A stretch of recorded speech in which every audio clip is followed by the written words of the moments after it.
ఒంగోలు తల్లి సన్నిధి మందిరంలో వాక్య పరిచర్య చేసి బస్ స్టాండింగ్కి వెళ్ళాం.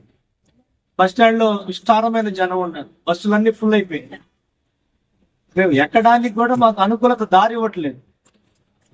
నేను బస్ స్టాండ్ లో ప్రజల మధ్యలో ఉండి ప్రార్థన చేశాను, ప్రభువా ఆనాడు మిషనరీ భక్తులు మరి కాలాలలో ఎయిర్పోర్ట్ లో విమానం దగ్గరికి వెళ్ళి ఈ రోజు నేను అందులో వెళ్ళాలి, నా కొరకు ఎవరైనా మీరు సీటు ఇవ్వగలరా అంటే ఒక దైవజనుడు కొరకు మొత్తం దిగి మా సీటు మీరు తీసుకోండి అయ్యా అని ఇచ్చారు.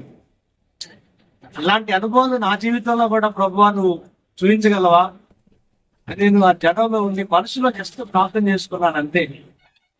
కొంత ఆలస్యమైంది, కొంత సమయం గడిచింది. నేను ప్రార్థన చేసి మౌనంగా ఉన్నాను.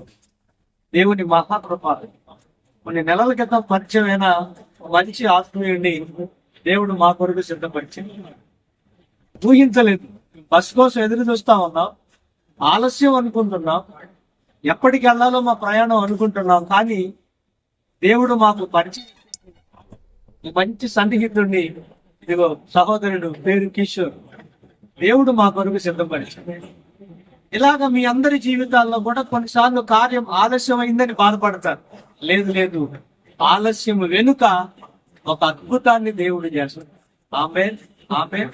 అట్టి అద్భుతం నా దేవుడు మీ జీవితాల్లో కూడా జరిగించుగా. ఆమేన్.